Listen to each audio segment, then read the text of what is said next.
Have you ever noticed how people talk about aging? They'll say things like, it's all downhill after 65, or you just have to accept the pain, the fog, the slowing down.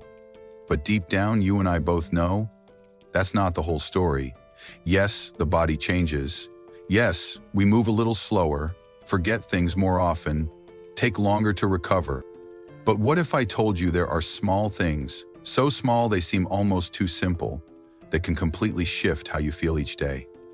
Not pills, not expensive treatments, just quiet little habits that help your body, your mind, and your spirit come back to life. One gentle step at a time. Because the truth is, it's not about adding more years to your life, it's about adding more life to your years. In today's video, I want to share with you 7 small habits that might seem easy to overlook, but if practiced daily, they can transform how you feel, how you move, how you sleep, and even how you smile.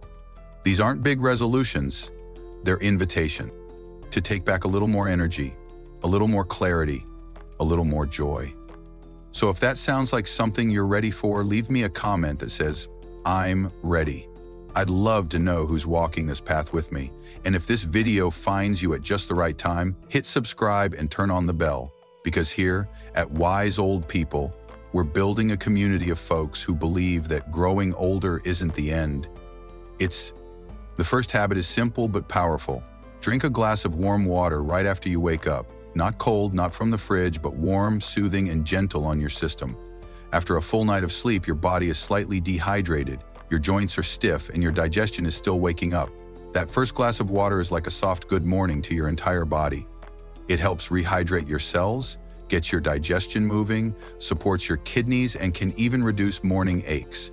I once met a woman named Evelyn, 68 years old, who replaced her morning coffee with a cup of warm water and a slice of lemon. Just one small change. Within a week, she told me her stomach felt calmer, her joints didn't creak as much, and she no longer felt that heavy grogginess when getting out of bed. Now, I'm not saying you need to give up your coffee if you love it, but try having that warm water first. Make it a ritual. Pour it into your favorite mug, take a slow breath while sipping. Let that moment be about you. Because you're not just drinking water, you're telling your body, I'm starting today with care. And that message, repeated every morning, begins to shape how the rest of your day feels. So tomorrow, before anything else, try it. One small act of kindness from you to yourself. And if you already do this, tell me in the comments. I'd love to hear how it makes you feel. Or if you're just starting, type day 1 and let's begin together. Now, once you've given your body that gentle wake up with a glass of warm water, the next small habit is something that may seem too simple to matter, but it does. After each meal, take 5 minutes to sit with your back straight. That's it. No stretching, no breathing exercises, just sit, shoulders relaxed, chest open, spine lifted. Why does it matter? Because posture after eating directly affects your digestion, your breathing, and your back health. Most people, especially as we age, tend to slump after meals. We lean back in soft chairs or curl into the couch, and in doing so, we compress the very organs that are working hardest to process the food we just ate. Sitting upright, even just for 5 minutes, gives your stomach room to work, helps prevent bloating and acid reflux, and keeps your spine aligned. And that small shift helps reduce the long-term risk of back pain, fatigue, and poor circulation.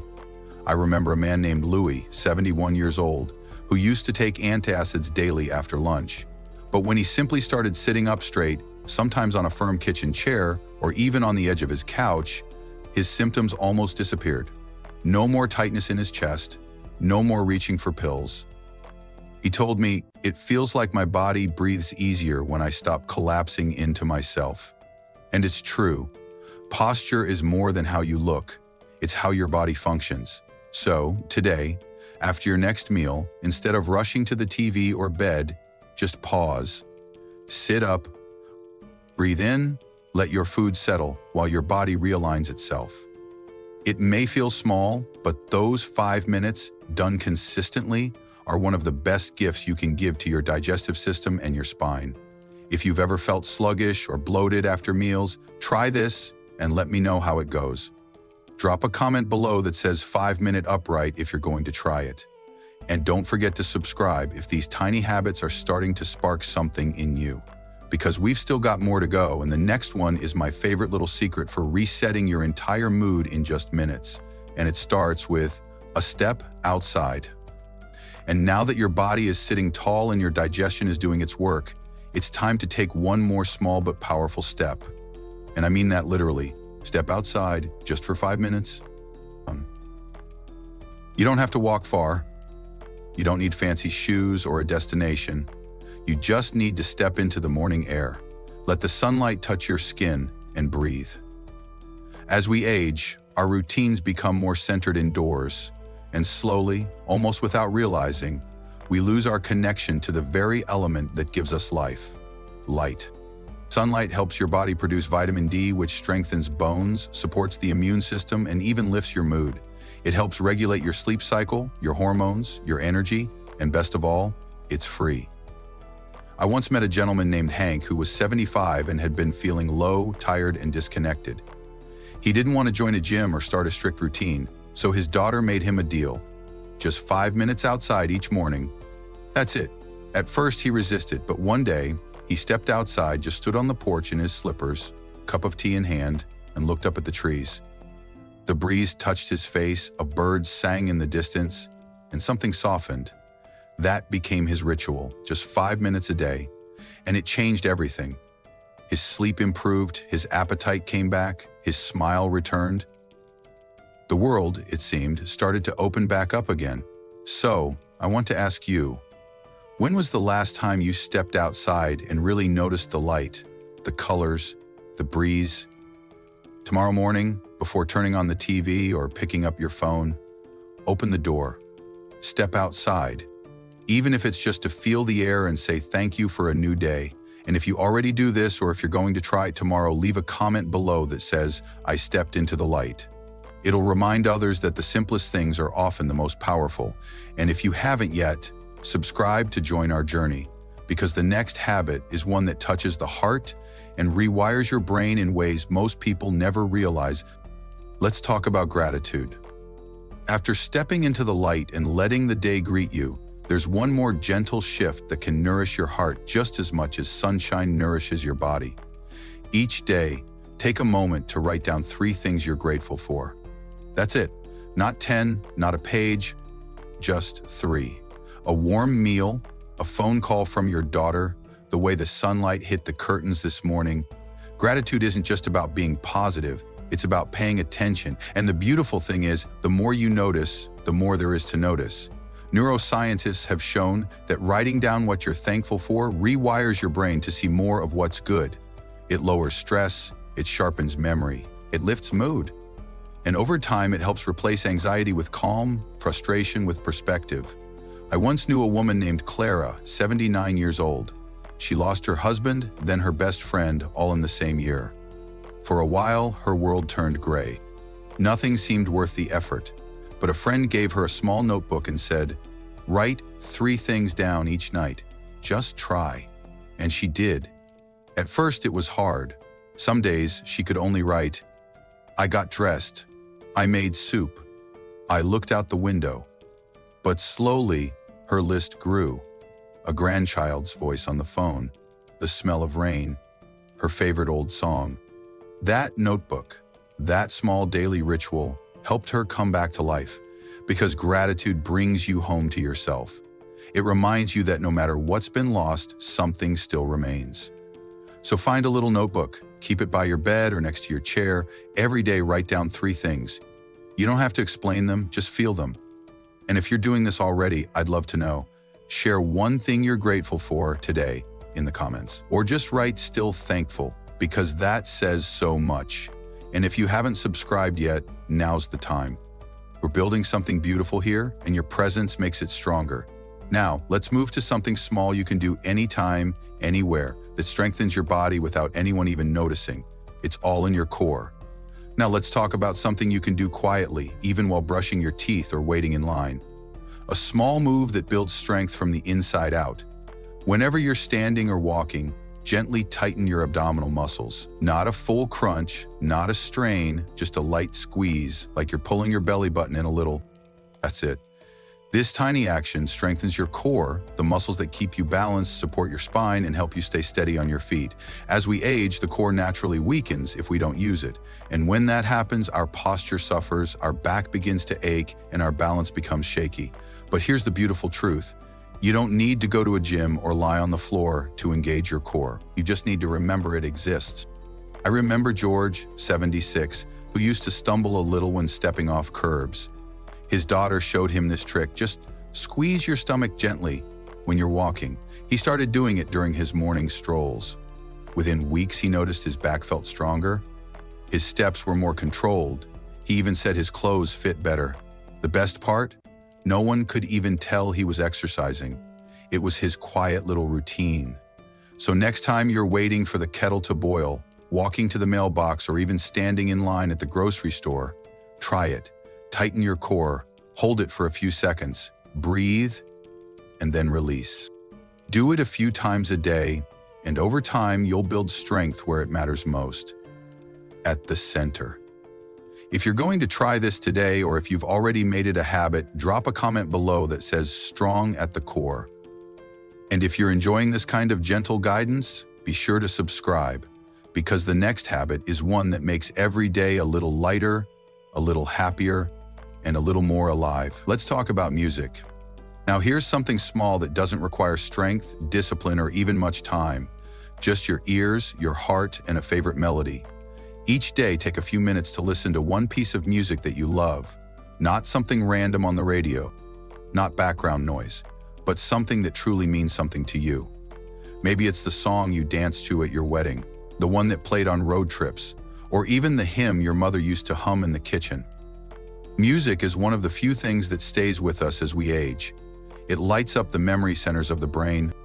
It lifts mood, reduces stress, and even improves movement and coordination in older adults. And more than that, it reminds us of who we are. I once met a man named Arthur, 80 years old. His memory was fading, and sometimes he forgot names and places. But every morning, his daughter played the same song from the 60s, his favorite old tune, and every time, his eyes lit up. He tapped his foot. He remembered the words. That one song became his anchor. It brought joy, rhythm, and a sense of self. So I ask you, what's your song? The one that lifts your spirit, that brings a smile, even on a cloudy day.